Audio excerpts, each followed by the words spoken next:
Thanks for joining me. So I've decided that I'd like to do a little overview course on how to read the tarot because that's one of the goals for my channel is that my viewers can learn how to read the tarot on their own and use their own intuition to tap into the wisdom of the tarot. So this is a crash course. It's just a major overview. There's lots of great resources to learn more in-depth information about each of the cards, and I'll try to list those in the description box when I post this. One of the websites that I definitely recommend is Biddy Tarot. She gives really great descriptions of each card, its symbolism, and then its meaning both in the upright and reversed position. So I definitely recommend her. There's also a website called learntarot.com, I believe, that gives a good overview and structure of how to read the cards. And then there's a website that I'm not sure it's still functioning, but it was called Eclectic Tarot, and that's where I first learned the story of the hero's journey or the fool's journey, which is what we're going to be talking about in this video. So this video is focusing on the major arcana. So those are the 22 trump cards in the tarot deck that you see here. The rest of the cards, there's 78 cards total, so there's 22 trump cards, and then there are 56 minor arcana cards, which are pretty similar to the cards that you would see in a 52 card deck of playing cards, except that there's an additional court card in the tarot deck. So we'll talk about those in a separate video, but for now we're going to focus on the fool's journey. And I have these little Guatemalan worry dolls that my parents gave me after they took a trip to Guatemala a long time ago. See, they're cute. You're supposed to whisper your worries to them at night when you go to bed. But I thought it would be kind of neat if I just picked one of them out to represent the fool, and I'm going to have him make his journey through the cards as we talk. So if you have your own deck of tarot cards, you might want to have it handy for study. If not, you can just listen and learn as we go. And if you do have an interest in getting a deck of tarot cards, I definitely recommend starting with this deck. This is the Rider-Waite tarot deck. So this is the traditional version of tarot, and this is what most descriptions of the cards are based on. So this is a good way to get started. So card 0 is the Fool card. I'll just hold it up here really quickly so you can see it. It's card number 0. The Fool represents new beginnings, a beginner's mind, taking risks, taking a leap of faith, and beginning a new journey. And sometimes I look at this card as the soul entering a new body, like becoming incarnate in a physical body. So the Fool is all about taking that leap of faith.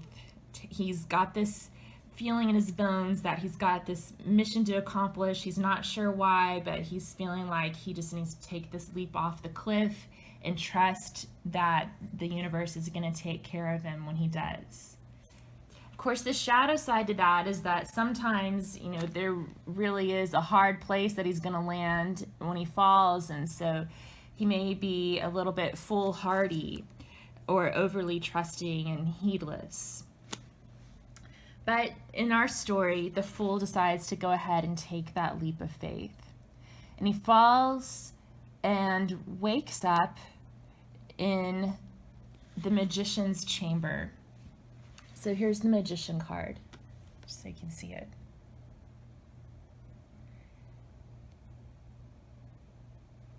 So the Fool awakens in the Magician's chamber, and the Magician teaches the Fool about the power of the 4 elements: water, earth, air, and fire. So water is symbolized by the cup. earth is symbolized by pentacles, air is symbolized by swords, and fire is symbolized by wands. And you can see the magician has representation of all four of those elements on his table. The magician teaches the fool how to take the power of the spiritual realm and channel it to and manifest it into the physical realm to serve his mission. The shadow side of the magician is that he can sometimes be a little bit manipulative and use these powers for evil rather than for good. So that's just something to look out for. So the magician teaches the fool his secrets, and the fool goes on his way. And as he keeps walking, he meets the high priestess.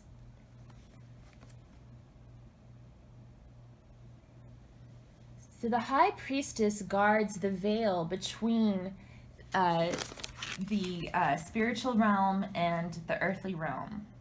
She guards the secrets of the divine. And she's mysterious and quiet, and she keeps her secrets. So only those who prove themselves worthy are permitted to see beyond the veil. So she talks to the fool for a moment, but sends him on his way to gain more knowledge and experience before he's allowed to see beyond the veil. So he goes along his way and he encounters the Empress. So after being dismissed by the high priestess, he comes across the Empress, and she is a lovely, vibrant beauty, full of abundance and grace. And she's pregnant, she's with child. She provides the fool with sustenance, offering him an opportunity to nourish himself by her river. The fool is enthralled with her beauty and expresses his love for her, but her love belongs to the emperor, and she sends him on his way.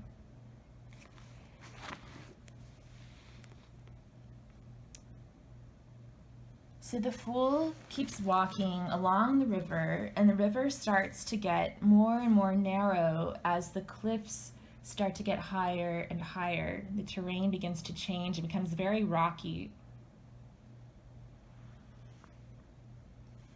until the river turns into more of a trickle. And in this craggy mountain region, the fool encounters the emperor, who is the consort of the empress. The emperor rules with logic and rationality. His emotions are there, represented by the river, but they're not at the forefront of his consciousness. He's more concerned with logic, and he protects the empress and all who inhabit his realm, and is prepared to enter battle on their behalf if necessary. He protects the boundaries so that the empress can safely provide bounty for the inhabitants of their realm.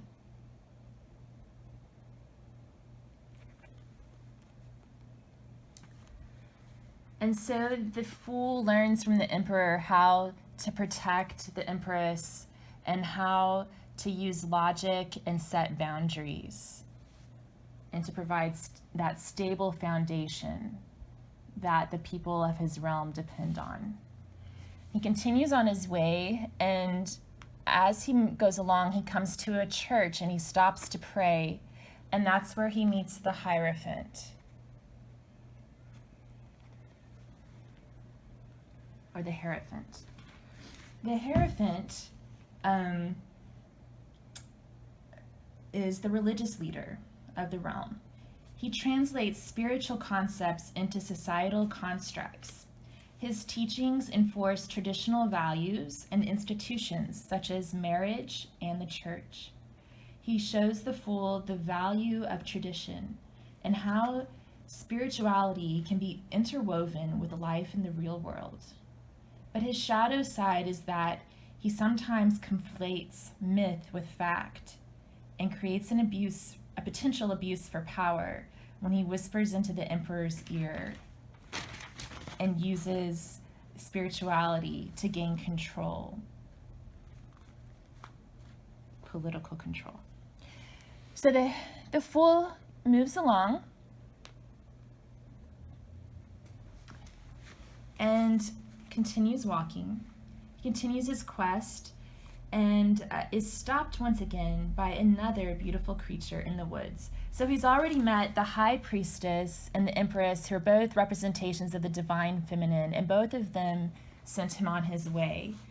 He's also met two representations of the divine masculine, the emperor and the hierophant, and he's been given the tools of the magician.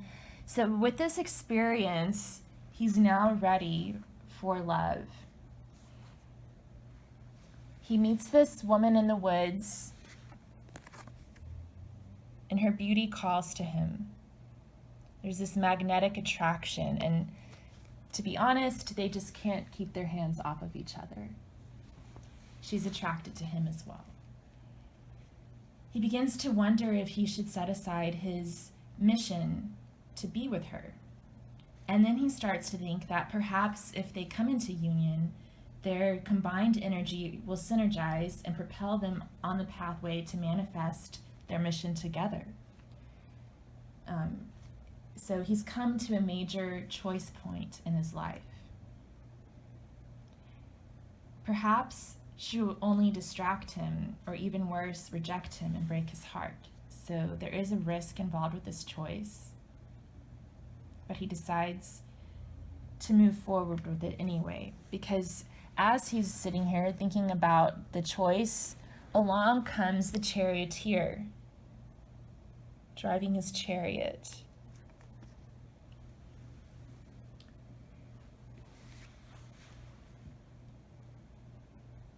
So he sees how the charioteer uses sheer force of will to drive the sphinxes towards their destination, and how these two seemingly opposed forces, dark and light, can be brought under control to achieve one's will.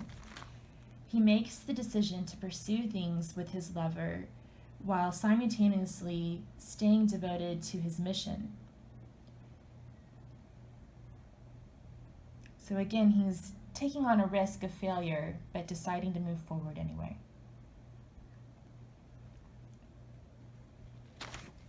He returns to his lover with fire and passion,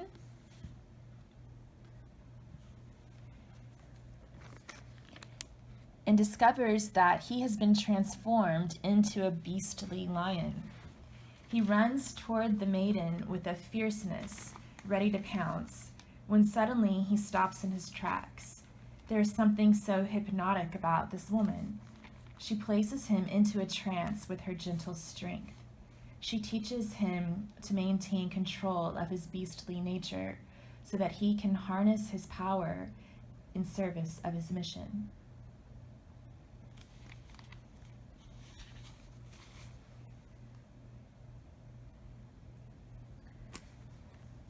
The fool retreats and harnesses his power.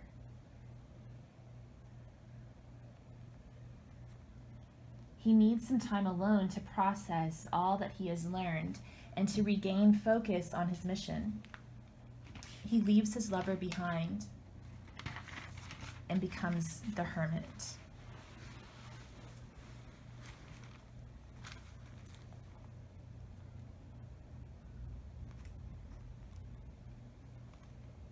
Time passes. During this time alone, the fool studies the wisdom of the sages and meditates on all that he has learned. He learns to hear his intuitive inner voice, and one day he senses that it is time to move on to the next phase of his journey. No sooner does the thought cross his mind before an opportunity presents itself. An opportunity that he cannot resist, an opportunity to fulfill his mission.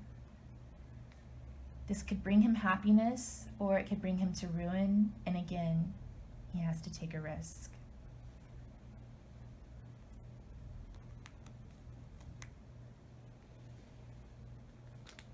The fool decides to act on the opportunity before it passes him by. After he takes this action, he must reap the consequences. He stands before justice to receive his reward or punishment, or to receive the neutral, natural consequences of his action. So justice also represents karma.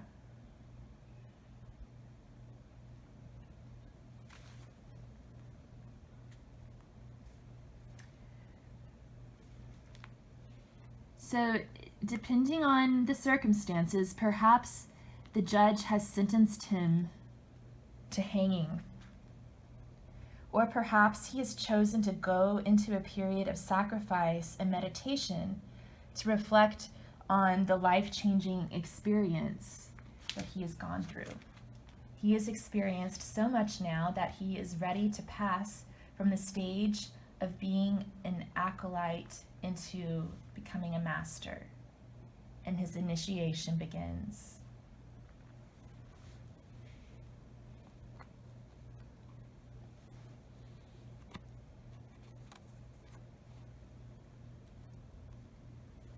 Death. This initiation simulates the process of death and rebirth and causes his soul to transform. It is scary, painful, and unavoidable. It requires letting go of all that he will no longer need on his journey, even some things that he has loved dearly. It forces him to face his own shadow and the temporal nature of existence.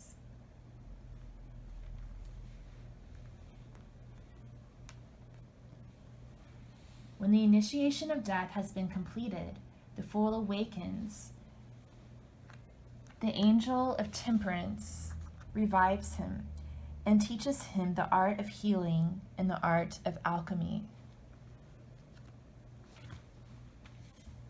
The fool learns the importance of balance and moderation and is set on the path towards spiritual enlightenment. You can see the path here in the background leading up towards the crown of spiritual enlightenment.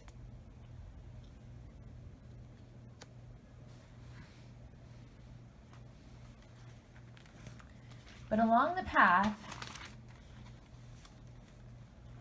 as he draws near to the apex, the fool is seduced by the devil. He becomes addicted to alcohol, drugs, power, sex, or approval, wealth, things, stuff, work. His need to feed his addiction overpowers all of his other drives until he completely loses track of his mission.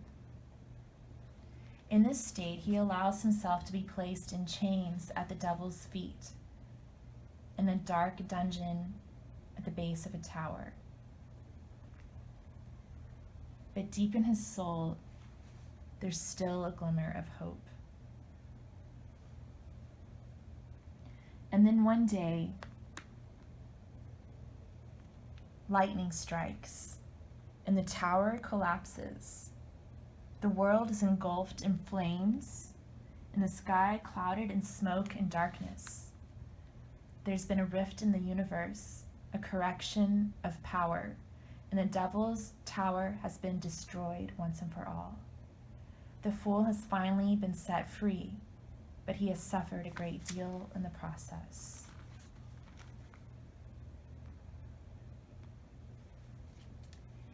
Naked and confused, the fool runs through the night until he comes to a quiet place where smoke and clouds start to clear. He looks at the sky and he sees the North Star shining like a beacon in the night. He follows the star and it leads him to a meadow where a beautiful maiden is bathing under the stars. She fills him with hope and helps him to heal after his ordeal and regain his balance.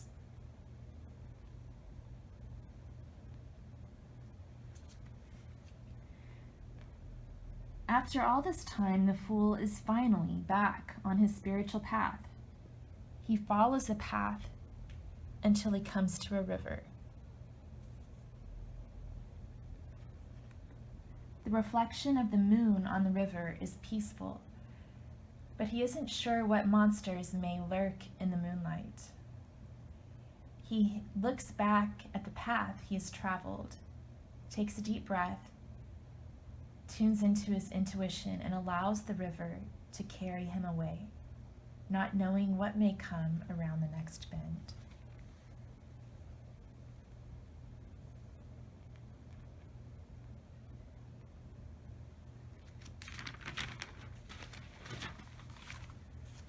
The morning comes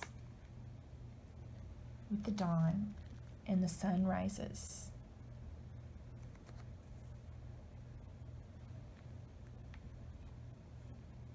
A smile cracks across the fool's face. It has been such a long time since he has felt the warmth of the sun or seen the light of day. He feels like a child again, innocent, light-hearted, and free. A state of bliss and contentment overtakes him.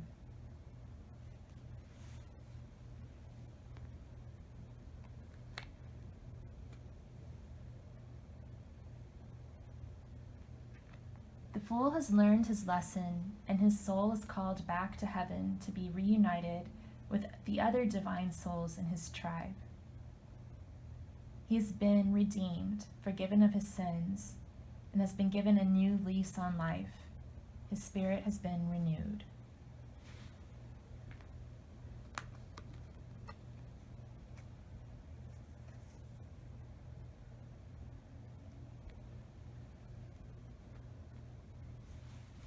The world. His journey complete, the fool is at bliss with his soul tribe in heaven. His mission has been fulfilled. He celebrates, and then the time comes to incarnate again. This time into the body of a woman. So that's the story of the fool's journey in 22 minutes and 15 seconds. The next part will be about the minor arcana. So if you want to learn how to read tarot, please stay tuned. And thank you for joining in. I appreciate it. And if you like this video, please give it a thumbs up, share, and subscribe to my channel for more videos. Thanks. Bye.